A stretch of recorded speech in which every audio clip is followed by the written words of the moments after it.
I do want to leave enough time for questions. So we are just going to jump right in here. Today, we're here to talk about what sophomores must do around testing this summer. Akil and I were just chatting, and basically, I want you all to leave here with knowing what is the least you can do around test prep because we know your kids probably don't want to do anything. So we want to keep this simple and keep this as like low effort as possible, but we want you to be prepared. So we're going to get into all the details about that in just a short minute. I am going to start by, hopefully I can do this, sharing my screen and just grounding us a little bit. Of course, we want to do some introductions first as well. I'm Sheila. Welcome. Many of you probably already have met me in some capacity or know me. I'm the CEO of Signet Education. We do test prep, tutoring, college admissions, and executive function coaching. So a little bit of everything. As you'll see as we go along in this presentation, we really do try to bring that to bear, those various perspectives on any single thing that we're working on with a family. And I'm joined today by a good friend, Akil Bello. I am not going to try to introduce you, Akil, because you have held so many positions and had your hands in so many different things. Would you do us the favor of introducing yourself? Sure. Hi, everybody. Akil Bello. Let me give the simple introduction. Um, I ran a test prep company for 11 years. I've worked in test preparation. I've taught every test that you've probably ever heard of that doesn't require real knowledge. So no MCAT, but all the other things. I've worked in and around college admissions and policy for the last 5 or so years. I just left a full-time role at Fair Test, which is the National Center for Fair and Open Testing, the organization that's best known for maintaining the test optional college list. And I've managed that database. So I've done a lot with preparing people for the test, arguing and working around policies around testing and proper test use. And that's the short answer. It's a great encapsulation. I will say everyone should follow Akil on LinkedIn. You've got your finger on the pulse and everything that you surface, especially your readings of articles about issues that are happening in education or related to testing or college admission, I think are so insightful and so helpful. So I thank you for all the work that you do, all the Thank arguing you. that you do. I really see it as advocacy for families and students, and I think you're doing a great job. And we're so lucky to have you with us today. So thank you. My pleasure. Yeah. So I'm going to, as I said, give us a little grounding. I'm going to share my screen here. As I mentioned, we're talking about what sophomores must do around testing this summer. And by sophomores, I do mean rising juniors, right? They just finished their sophomore year. I'm sure they're all on some level of like, burnt out and don't want to think about school anymore. But there are a few things that I think are important for you guys to be able to get done this summer so that you're prepared for their college process as that starts looming. Hopefully, it's not looming too large just yet. So, what I see from families is this sort of spectrum. This is what I'm hearing, especially this year. We've got people who, maybe it's not exactly a head in the sand, but they are really trying not to think about this, either because parents don't want to deal with the stress or maybe the cost of test prep, the uncertainty around, the testing landscape right now, or because they know if they bring it up to their kid is going to bite their head off because their kid is just done with school, wants a break. It's summertime. Please don't talk to me about anything related to school. On the other end of the spectrum, I have families who want to do the most.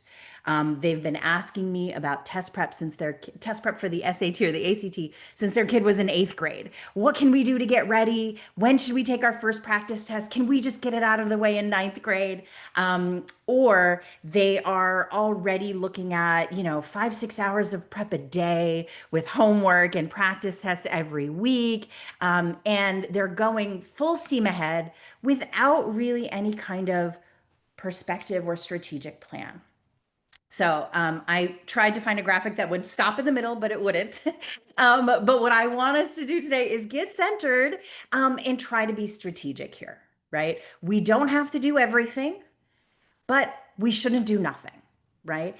There's a little bit of data and a little bit of planning that I would love for you to gather so that you at least can put a plan in place. It doesn't mean you have to prep. It doesn't mean you have to test. It doesn't mean you have to submit the score, right? But we have a plan so we know what we're doing and when we're doing it. And we know that that plan aligns with the kind of college goals that you and your child might have. Right? Probably just starting to discuss those college goals. So it can be a little tenuous, I understand.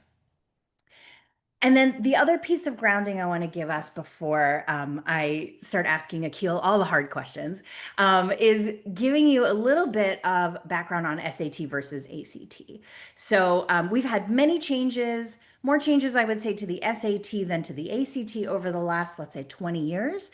But just within the last year or two, we've had some really significant changes.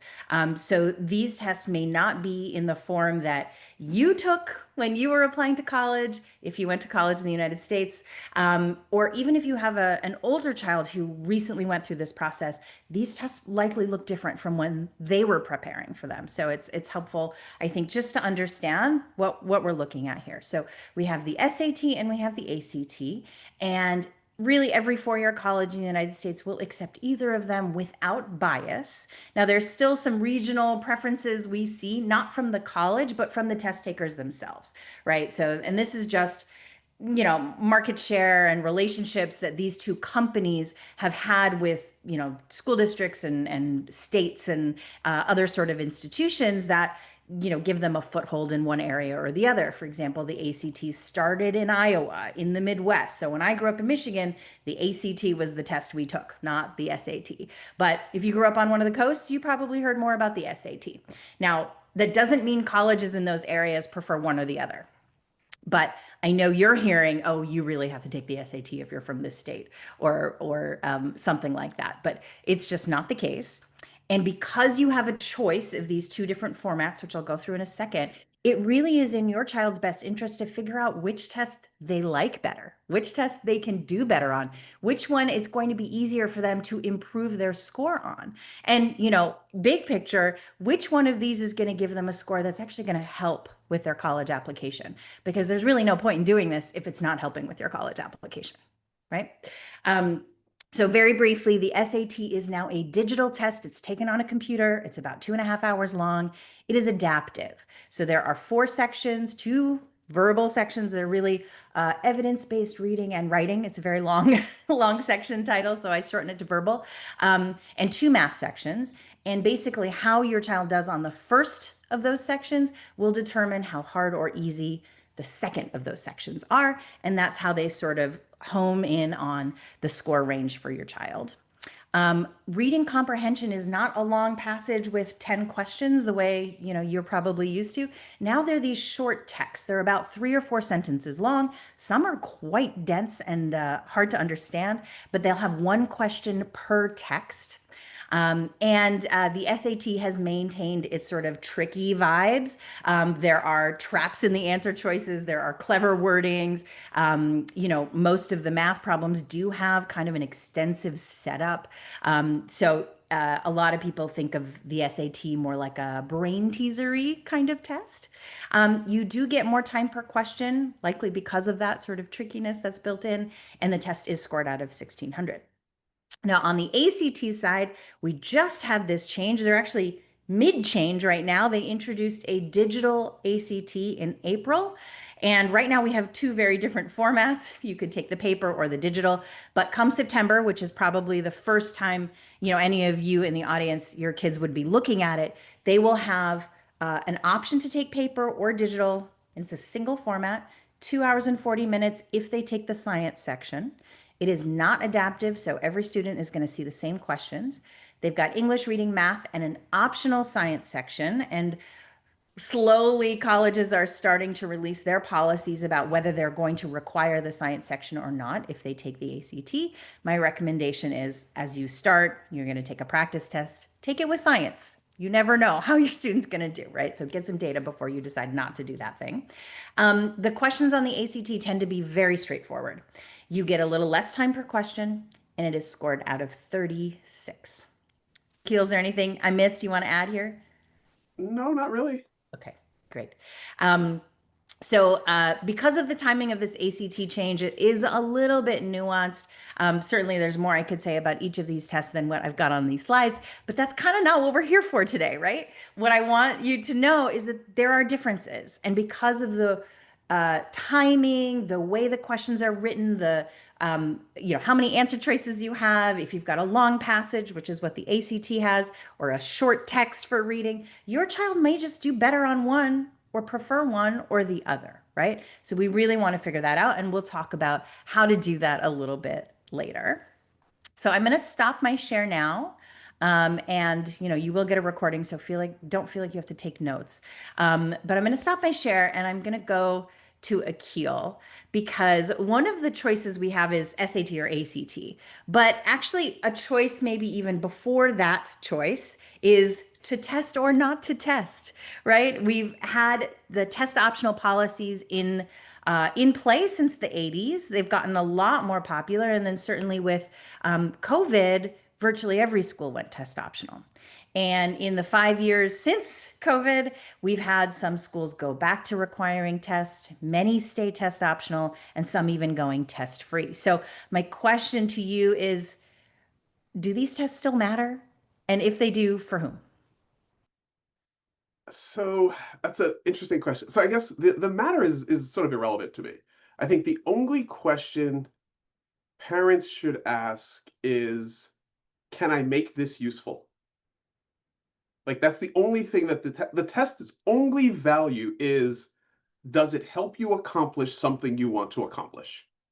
Right? It doesn't say how well you did in school. It doesn't say any of the crap that they lied to us about when we were kids. Intelligence, college ready, fit, all that nonsense. It's all BS. The only thing is, can I squeeze out of taking this test some advantage? Will somebody give me money for a score? Will a school say yes rather than no? If I can squeeze some advantage out of the test, then you should probably do it. Now, the complication is sophomores have no clue where they're going to apply. so, so at this early juncture, the safest route is to find out, am I good at this test? And have a hope of squeezing value out of it. And I think where the value comes in, the number is hard to pin down. But if you forced me to give a number, I'd say 1,200. There are lots of scholarships, there are lots of things where 12 and up, you start getting value out of it. So if my student is historically, for whatever reason, they took a SAT every year, 8th, ninth grade, they're going to 10th grade, they took one in 10th grade too, every year it's been an 800. It's a monstrous lift to get to the 12 to squeeze value out of the tests. That's a situation where I'm thinking maybe not. But for So, most kids, to right? interrupt you for a second Mhm. here, when you say 1200, you mean a 1200 on the SAT, which Correct. is sort of a 25 on the ACT. Correct. Yeah. So I mean, a 1,200, which probably is about the 60th percentile nationally, something like that, maybe 70th percentile nationally, right? The average score for the SAT is about a 1050. The average score for the ACT is about a 20, right? So if you're above average starting point, there's a good chance with some prep, you'll be able to squeeze value out of it. So that to me is the question. So it matters if you can squeeze value out of it. Yeah, that's a really helpful heuristic here. And I'll add to maybe there's a scholarship, maybe it helps you get in. There are many schools that will use an SAT or an ACT score. I know this happens a lot with the ACT as kind of a placement rubric. Right? If you get above a 19 on the ACT, then you don't have to take the remedial math when you get to college or whatever, right? So these are all things that you could consider. And again, going back to where you started, sophomores have no idea usually where they want to go to college. So you don't know yet what policies you should check or what the possibilities really are. It is a little bit of a chicken or an egg. Should we build our college list first, or should we do some testing first? I mean, I think just because of timing, you can actually do both, right? Like I would with my 10th grader, like throw out some schools. And I just want the first three schools that come to mind. Because then, like, it doesn't matter whether you actually apply to them, it at least gives you a place to start, right? Florida and Georgia are pretty easy if you're in those states. The publics require testing, so do it. Right? Because, if I'm going to, like, because if you live in a state, you should apply to the publics in your state. That's going to be the cheapest college for you, probably across the board, almost all the time. Right? So things like that can help answer some of those questions. A generic answer is everybody should start prepping and then decide what next. And Yeah. and what start prepping means could be as simple as just a practice test. Right, right. Okay, so we're going to come back to this because I do Yeah. have a slide on this, but I think I agree with you. But before we get there, when should we start prepping? When is the right time? I mean, I think it's after sophomore year, which is why I titled this "What Sophomores, meaning our rising juniors, must do this summer." But what do you think? What do you think is a smart time to really start thinking about all of this? Yeah, I think the summer after sophomore year is a good time because you've likely done, especially if you're in private school, most of the math that's on the test. You've been exposed to it in some way, shape, or form.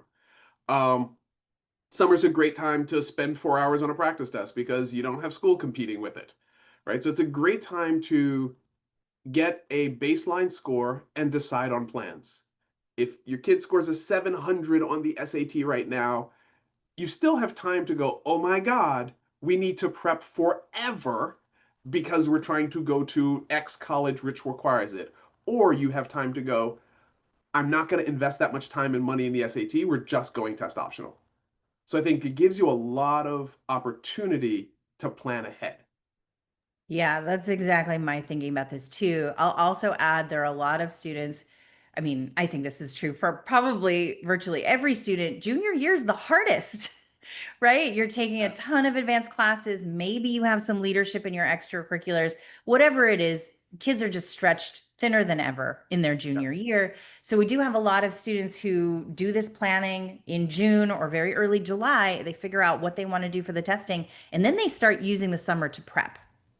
I got Um, a better example. I got the oh, best please. example ever. Okay. So I know one student who started, the plan was to take the December SAT and then they got into the school play.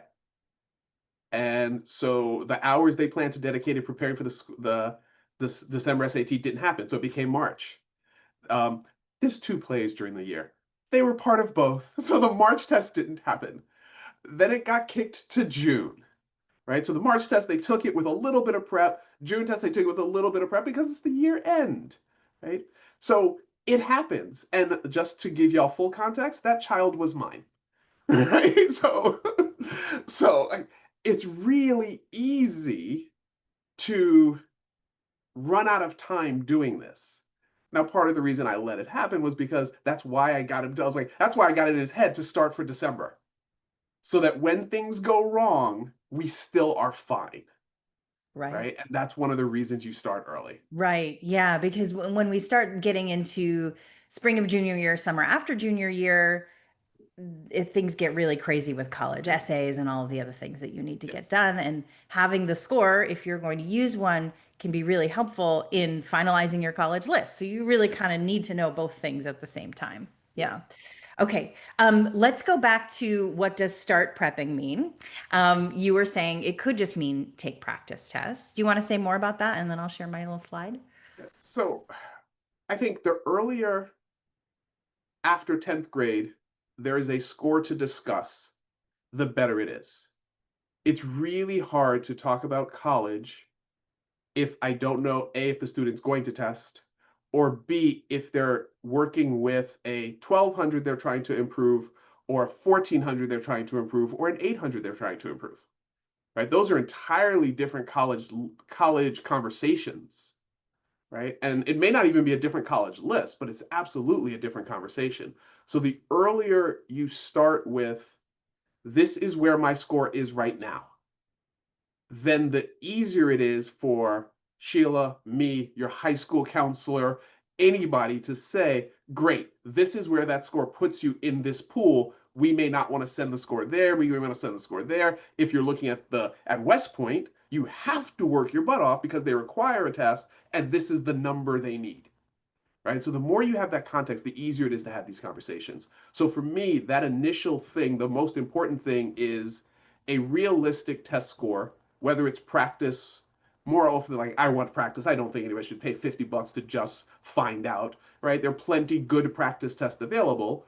You do a quick practice test, you get a score, you can have a lot of conversations about what next once you have that first score.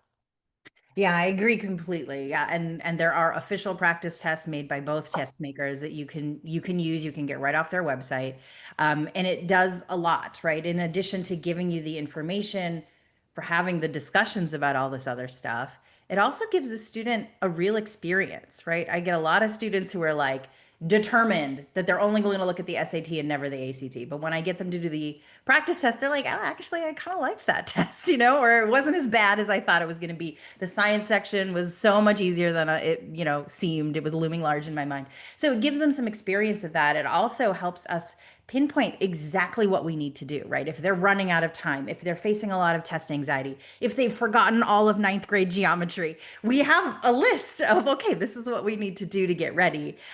Not just a goal score. We can actually make the plan of how to get there. So what I want to show you now in my slides, it's not a very complicated slide, but it's just, these are the three things that I think are the least you should do this summer around testing, right? Take an SAT and an ACT diagnostic. I mean, most people in the test prep industry will call it a diagnostic, but it's really just a practice test that we can use to diagnose, the challenges that may be standing in their way of a higher score.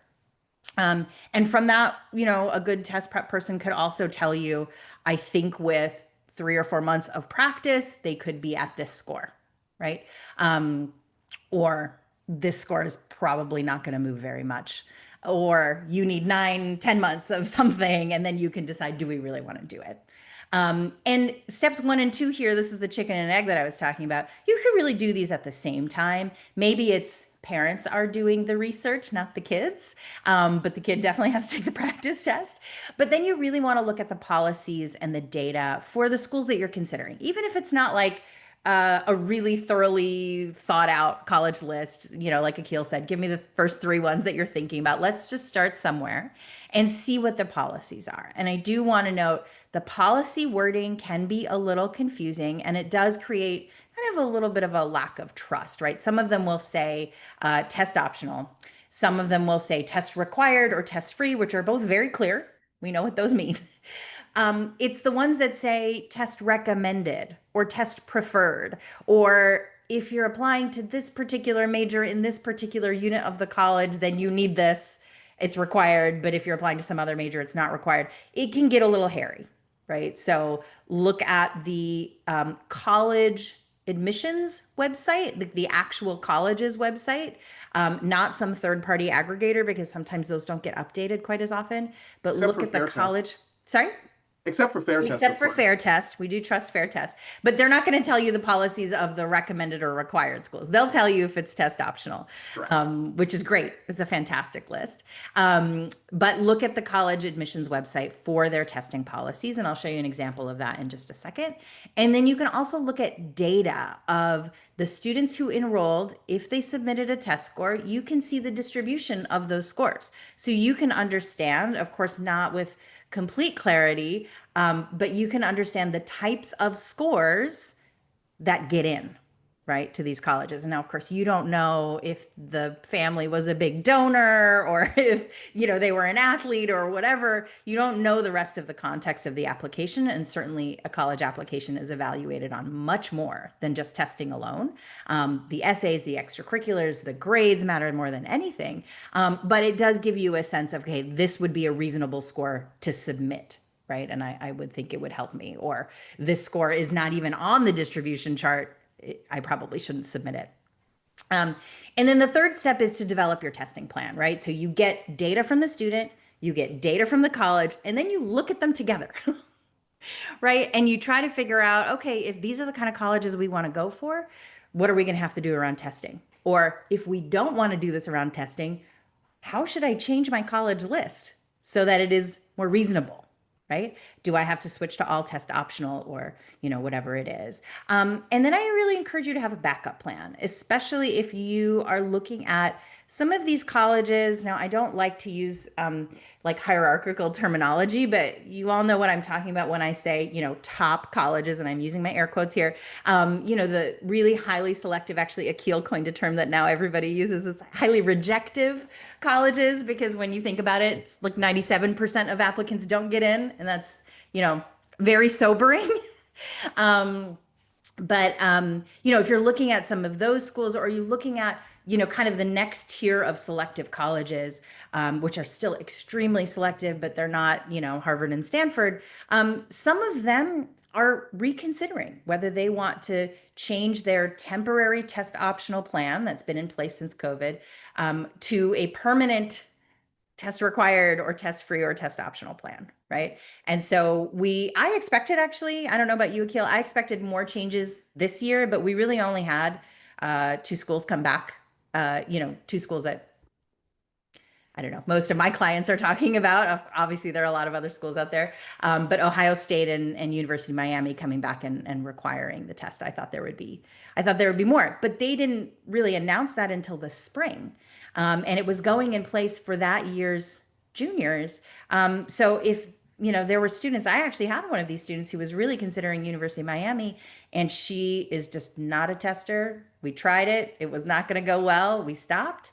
And then she had to take Miami off of her list. And it was a little bit heartbreaking. So you do want a backup plan based on this. But like I said, you don't have to start the prep. You don't have to start testing. If it makes sense for your student, of course, go ahead and do it. But this is the information that I really want you to put together by the end of the summer. And I want to show you some of this data because, as Akil was saying, actually, maybe I'll not show you this data yet, but Akil, I would love for you to say a little bit more about this. Everybody should probably start with a Yes. practice test and do some prep and see where it's going. But does that mean everybody should test? So there are three things that I think everybody should do. Mm. Some kind of find out what you think you will get at the end of the day. That's what I want to practice test for. If you, most students, no matter what kind of prep they do, in a reasonable amount of time, is not going to jump 2,000 points, right? No one's going to jump a ton of points.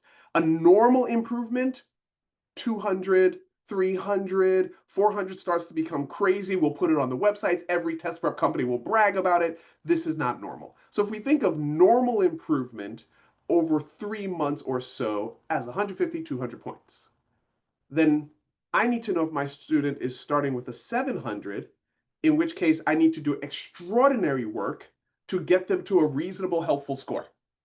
Or if they're starting at 1200, where I can do ordinary work to get them to a helpful score. So the first thing we need to know is where we're starting so we have some sense of where they might end up. Because then I can start to plan the college list, and that might change my visits. It just gives me so much more, many options. So there's three things you want to do, right? Like ultimately for me, the testing comes down to three questions. Should I prep? And I think everybody's answer to that should be yes, right? Should you take the test? The answer is probably. Most kids should probably take the test unless you have a lot of data that says you're not going to get what you want, right? And that's going to take a lot of information to tell me that I have no shot at what I want, right? And then the last question only has to be answered in the fall of senior year. Should I send the scores? So it makes sense to have a score and not send it, right? If that's strategically the best move. But if you don't have a score, you can't make that decision. So it's in the best interest of everyone to get a practice score early and take the test and then wait until the list is final to decide what to do with those scores. Yeah, I'll maybe complicate it a little bit. I think there are some students who shouldn't test. There are some students where this will just be such a distraction and stress inducing situation that their grades might tank, or they have to completely withdraw from, a sport that they really love that brings a lot of meaning into their life, or, some other sort of extracurricular. If we can see that the opportunity cost of where you're starting to where you need to go is going to damage the student's mental health, or the rest of their application profile, and by which I really mean the grades, because those matter much more than test scores, then I'm going to say, don't even bother. Let's not even do this, right? I'm But I fully can't on say board that with without the practice yeah. score. I'm fully on board with people. Like, if I had my druthers, no one would test. Yeah, yeah, yeah. The test gives so little meaningful information Right. that I just think we spend like we have a whole hour here just on friggin' testing. No Yeah. one should have to sit through that. Right? It's just not that meaningful. Right. So finding out as soon as possible lets us sort of answer questions as much as we can. Hmm. One question that's in the chat that I think is interesting to address right now Yeah. is disadvantage. So one of the rumors that folks circulated is, it's been circulated as a rumor a lot around whether test optional is real, this and that, because a lot of people want to believe college admissions is formulaic, and it's not. So even a place that is test optional may find value in the test from those who send it, right? That doesn't mean those who don't send it are disadvantaged, just like students aren't disadvantaged for not sending AP scores, right? Or not having IB test, right? Colleges will generally look at the information that's sent. Now, I'll also put a caveat on anything. There's an asterisk next to anything I ever say that has the word colleges, because the difference between Hunter and Harvard's behavior is vast, right? Hunter is CUNY, City University of New York. It's an amazing institution, but their behavior is very different than Harvard. Harvard is doing all they can to attract people from all over the world and have, low admit rates and all these other things. Harvard's like, if you live in New York, we want you here. And eventually we're going to run out of space and say no. Right? So like their behavior around admissions is really different. So anything that's college, you have to take with a grain of salt.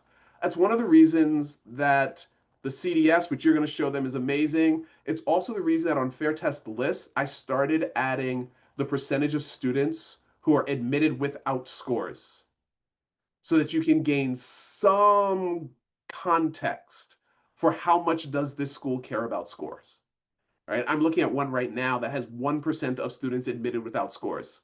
They're not test optional. Right. Like, You can, I don't the care what you data is claim going to your tell policy you. is, right? I'm sorry, this isn't actually admitted. What iPads publishes is enrolled without Hmm. scores. Hmm. So I don't even know how different the numbers are for admitted versus enrolled, but 1% enrolled without scores tells me a lot.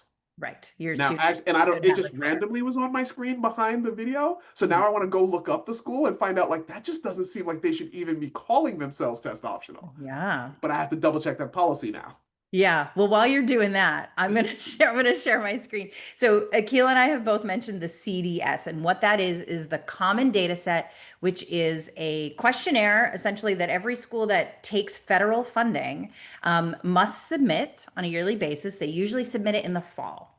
So I pulled some information from the University of Michigan's most recent common data set. Now they call it the 24-25 common data set, but it was reported in October of 2024. So it means it's about the freshmen who started that fall of 2024, right? They applied the cycle before.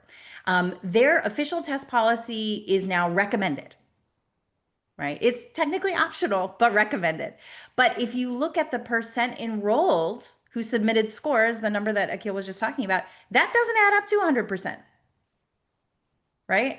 We have what about 20%, 21% who are not submitting scores and they got in and they decided to go to the University of Michigan, right? Um, so this kind of really specific information can be very, very helpful and very grounding, right? It's not exactly going to tell you what exactly to do, but it's something to compare your students' data to understand should we submit, should we not. And I'll show you, this is all from a single page. It's section C of the common data set. C8. They yeah, C8. Yep, there you go. And then this stuff is from C9. Clearly, we look at this this report a lot. They are giving the 25th, 50th, and 75th percentile for SAT, and they break that down into the verbal and the math, and then the ACT. Right. And now I'm sure a lot of people are like, oh, if you want to go to University of Michigan, you need a 1500. But, actually, the middle 50% is between 1360 and 1530, right? And there were people who got in who had lower than a 1360, right? And we don't know what other extraordinary things were in their application, but as far as the test score goes, that didn't take them out of the running, right? And they further break it down to give you the score range distribution, right? There was 1% of students enrolled who were somewhere down here. You could guess probably something special was happening. And then, with the ACT ranges, you see most of the students who submitted ACT scores were in this higher range. And I've got a third slide here that breaks it down even further between the verbal and the math on the SAT, and they just are giving us English and math on the ACT. I'm not exactly sure why they're not reporting reading and science here, but for whatever reason, they decided not to report that. Now, every college doesn't provide all of this information, but most of them do. Harvard doesn't give you a really great breakdown. They don't like sharing a lot of data, but lots of other colleges do. So I encourage you to just Google common data set and the name of the college, and you will find this report and a history of these reports that they do every year. And a lot of people will say, look at 2020 numbers, because that was before everything went test optional. And when everything went test optional, we actually saw test scores that were being submitted go up because only strong testers were submitting their scores. Everybody else just held on to them, right? If they even had a score. So the last thing I want to show you on the college data is actually a screenshot from the Yale testing policy page. And Yale was one of those schools that 2 years ago went back to requiring a test. And when they did that, they actually recorded a whole podcast explaining why, and they put out all these things, these press releases. And then they put this testing page together with a lot of context, right? They're giving us the middle 80% of ACT and SAT scores, not the middle 50%, which is what was reported on the CDS. And they are looking at fall 2020 data, right? So they are telling us if you fall within this range, you should probably submit your score, right? And then they're giving us some, reassurance that, it's not a floor and it's not a requirement, it's not a ceiling, but this is a representative picture, right? And I do really wish more colleges gave this kind of contextual information. It doesn't seem like they're moving in that direction, though I know Akil and I are making a lot of noise about it. But I want you to know that this is the kind of information that you can rely on and look at to see, well, what do we really need for a particular school? Anything you would add here, Akil? Is Yale the school that is flexible? They do have a flexible policy. Yeah. Do you want to explain what that is? No, because it's stupid. Okay. Um, um, so essentially, they're just two policies. There are three policies: required, optional, and test free. There's one or two colleges that decided to craft out their own terms and just be weird. And flexible is kind of one of them. It's sort of a zombie term. NYU was flexible pre-COVID, where basically they said, send us kind of any test from anywhere in the world. That's really like there was a broad list of like 30 tests you could send. Yale came back and then NYU went test optional. So I think for a couple of years no school was test flexible. And Yale came back and said that they were test flexible, but their policy, I think, is It's just AP and SAT, IB. ACT, Mhm. AP, and IB. Yeah. But as far as I can tell, it's almost impossible to meet their requirements with AP and IB unless you've been planning since like eighth grade. Yeah. And So it's not a real policy. It's right. like me saying I'm willing to date Martians. It's like Uh-huh. I absolutely will. I think they're beautiful people. If I ever meet one, I will certainly date her. Right? But it's like, Well, but it's yeah, and I'll also point out that Oxford and Cambridge also require a great deal of testing, but it's testing that you have to prepare for before you even start thinking about the ACT and the SAT. So if you are considering a school like that, or you want to take advantage of a flexible policy, gosh, please look at those immediately and understand what you might have to undertake in order to meet their requirements for right. testing. Just the timing of it is weird. Yeah. I am never talking about any college outside of the United States. I never pay attention to them. It's enough to keep track of the US. I It's hard. refuse to acknowledge the rest of I the world. know. I'll tell you, with everything that's happening here, we are getting a lot more interest in Canada and the UK, and even Germany and Australia. People are looking at a lot of places. So That makes sense. I try to keep my eyes on what's happening in with testing on all of those places. All right, I'm going to stop my share again. Akil, what do you think is going to happen in the next 5 years with standardized testing?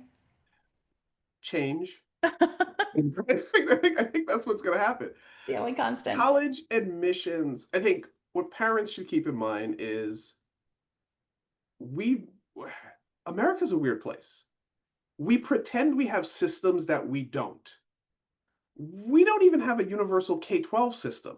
Every school system does their own thing. Every college does their own thing. There are no universal requirements for going to college. Like you could even go to college without having gone to high school. So everything in the US is sort of vague. And then you get to the point of college admissions and people seek standardization as if every college is going to, like, nothing was the same K-12, nothing is the same in higher ed, but at the point to transfer from one to the other, everybody should be looking at the same requirements in the same way, right? That's just not how this works. And colleges are always changing and updating their policies and things of that nature. So what I expect to happen is some colleges will change their policies. Some will be optional, some will remain optional, some will make it permanent. I don't think we'll ever go back to less than 75% of colleges requiring or being test optional. I think the vast majority of colleges will remain test optional because what they found out is nothing really changed. Students still graduated at roughly the same rates. Students still applied at roughly the same rates, if not higher. So they're not going to go back. The big danger is every time a brand name school sneezes, the New York Times takes out a full page ad, right? Dartmouth went back to requiring the test. They ran 7 different articles. Michigan, Emory, Duke, all of them extended their policies, and New York Times made not a single peep about it. Right. So, as a parent, you have to be careful to not get inundated in the noise that often comes from the people who make money around college admissions and the New York Times and those sort of places that love to obsess about Columbia and Harvard and the Ivy pluses of the world. Right, right. We call that the high school whirlpool, but that's sort of on the national stage. Right. And there's a local version of that too, of Yes. keeping up with your neighbors and so did this or so and so said we all have to take the SAT. But that's why I like to kind of take this data-driven approach of like, where's your kid starting? Where might they end up? Where do they want to go? And how do those two things align? Okay, we are going to switch into audience questions.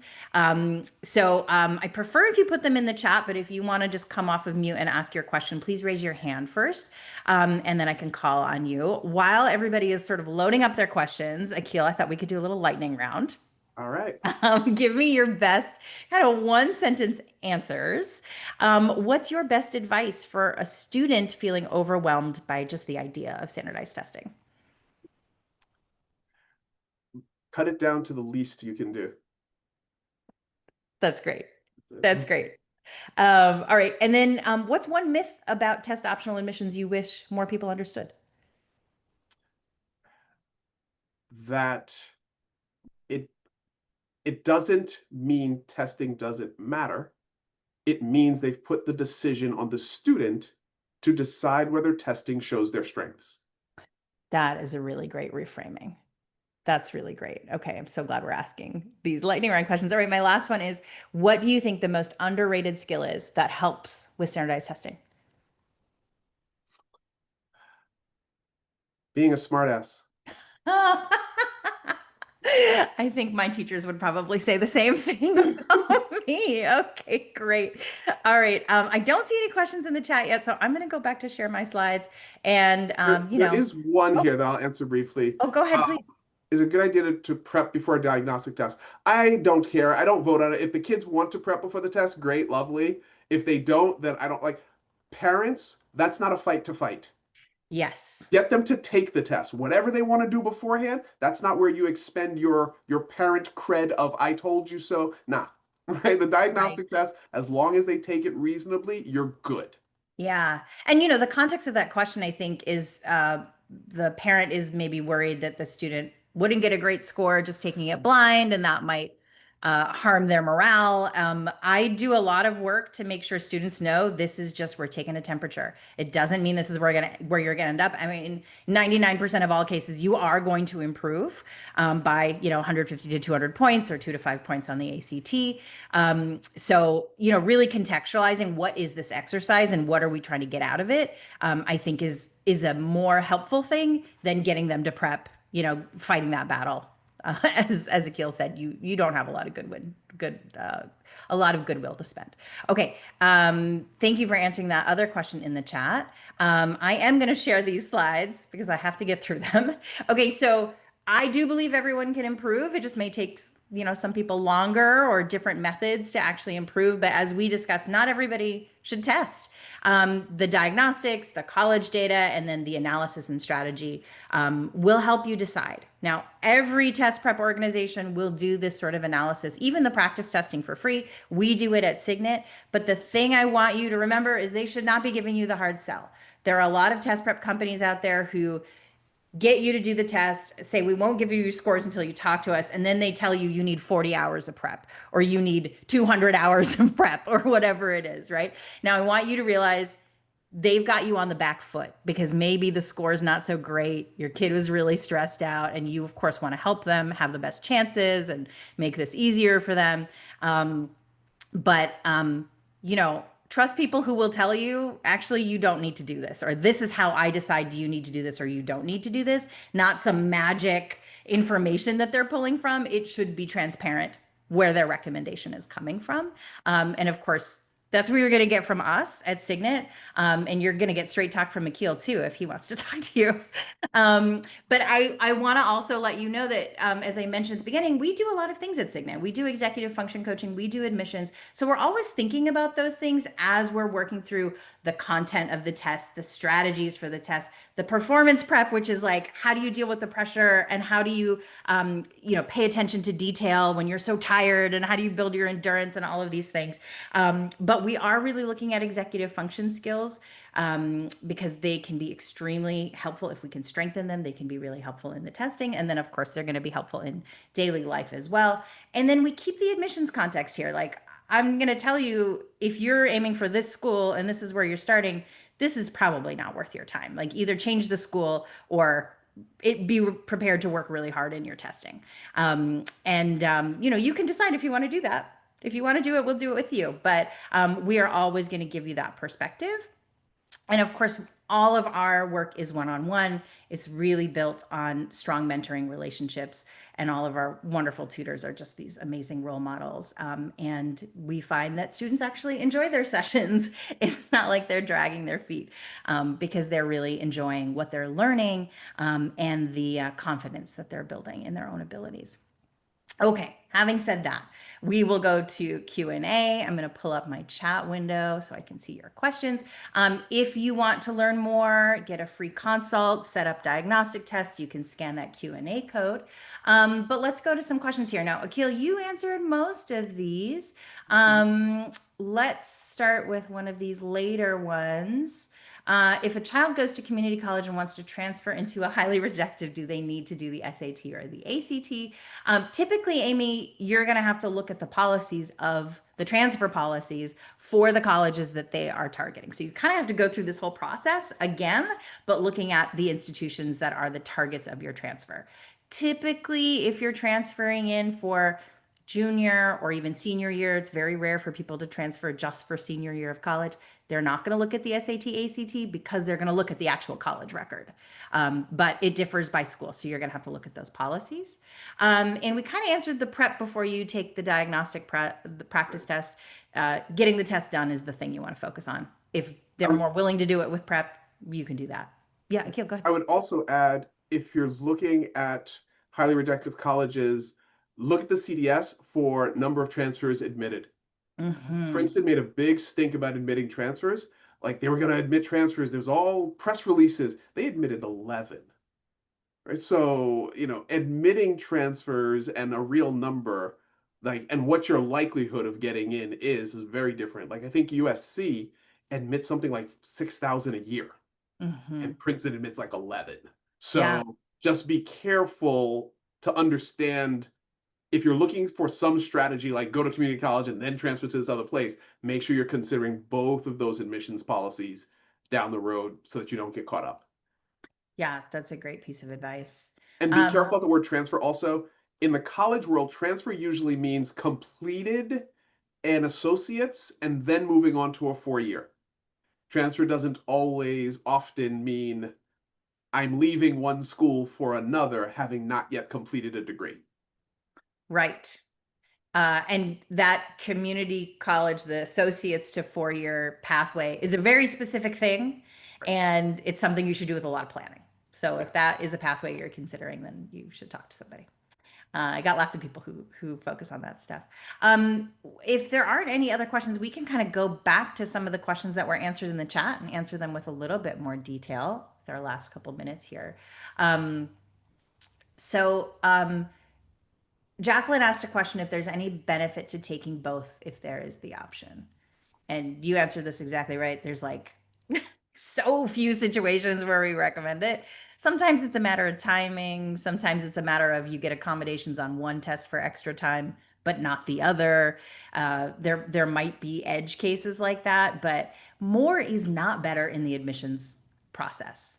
And that goes for almost everything. Extracurriculars, leadership positions, test scores, AP classes. More is not always better. That's not how this game works.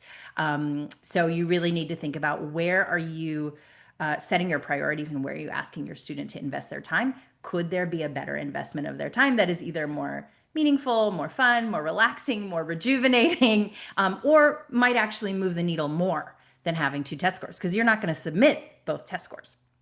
Right. Or even if you do, colleges won't necessarily like they're not adding them up. They're not additive, right? Right. They'll look at one or the other. So I would say the short answer is no, don't do both tests. The longer answer is the only scenario in which I can see I would have a student do both tests is if a student prepped for, let's say, the SAT, they chose to go along the SAT, they did it twice, maybe three times, and they just weren't getting where they wanted, to take a last minute Hail Mary at the other to see if it could get them some edge that the first test didn't. I could see that happening. I Mm, have recommended the last minute Hail Mary, do the other one. But generally speaking, I'm not doing them at the same time. And I'm not having the student prep for both concurrently or even consecutively. We generally will either make a hard switch to the other, or we'll do a Hail Mary. I've seen that situation before too. But usually, if you do your diagnostic work up front, you kind of know if that Hail Mary has a chance, Right, right. right? Yeah. And usually it's like you chose it because it was the better test. Hmm. So the Hail Mary is likely moving backward. Right. But sometimes the prep for one carries over and makes miracles happen on the other. And if you're thinking about it as a Hail Mary, then fine. But Mhm. I don't like people trying to prepare for both of them at the same time. Yeah, And no agree. college wants both scores. Right, right. Um, there was a question earlier that you've already answered about the PSAT. I think that's a great practice test, and the fact that most students do it in school means we don't have to waste more time doing it. I will point out that the PSAT most students do in school is in October of their junior year, which for me feels a little late to start this planning process. Right. So even if they're going to do the PSAT in October of junior year, have them do a practice test at the beginning of the summer of before junior year. If nothing else, they'll be more familiar with the PSAT when they do it. Go ahead, Akil. I'll also actually backtrack on my answer. The PSAT is a terrible test. The Uh-huh. official PSAT doesn't give information, it gives a score. Right. You don't see question by question how they did, so you don't know what you need to focus on. Yep. So you take the fall PSAT, you wait until December to get your scores, and you have a score but almost no information about how to improve and what to do next. So I don't love the official PSAT as a useful tool for identifying what I should do next to improve my SAT score.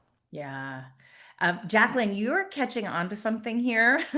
They do a PSAT 8-9 and they also do a 10 and then they also do the 11.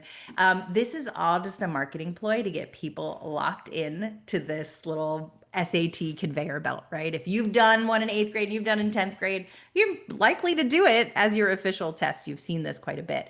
But the PSAT 8-9 is actually a different test than the PSAT that students take in 11th grade. It's a little easier in terms of content, like it doesn't have all that high school content on there. As far as I'm concerned, that is a useless exercise. The only potential benefit is your kid gets some practice sitting and taking a standardized test. Akil, what do you think about the Yeah, PSAT 8-9? yes, I agree 100% everything you said. Yeah, The 8-9 test is ridiculous. yeah, yeah. Dawn, some schools decide to give it in the spring of 10th instead of in the fall of 11th. The one that's given in the fall of 11th is the National Merit Scholarship Qualifying Test. And it usually is different than the one that they're giving in 10th grade. If your school offers a pre-ACT, they often do that in the spring of 10th grade. And then the schools that offer that want to have a PSAT, the other test kind of taken around the same time. So they might offer it in 10th grade. Yeah. All right. We got a couple more minutes. Any other last questions that we want to? Just to Go ahead. answer Dawn, I think it Hmm. was. No, maybe it was someone else. The practice SAT. I like the Blue Book test. Hmm. Any test that's going to let me look at the questions, break things down more systemically, that's the best way to go. There Right. is also a practice ACT test on their site. It's a little bit harder to find, so I'm not going to be able to find it now. It's probably in the blog I posted. I posted a couple of blogs there that should have links to a lot of this stuff for you guys to just navigate through this as you're Right. as you're thinking Right. about it. And when we do Diagnostics Signet, you will get an email from me that says, go to Blue Book and take test number 4. And so we'll use the official materials, but I will read the diagnostic report for you. Um, well, okay, if there aren't any other questions, we can wrap it up and give everybody a minute or two back to their evening. Akil, I want to thank you again. It's always so fun to talk to you, and I appreciate your Thank you. perspective on everything. Awesome. Always fun to join you. Okay, wonderful. So recording will go out probably tomorrow, and you'll get some follow-up information if you have more questions. You know how to find us. All right. Thanks, everybody. Bye-bye.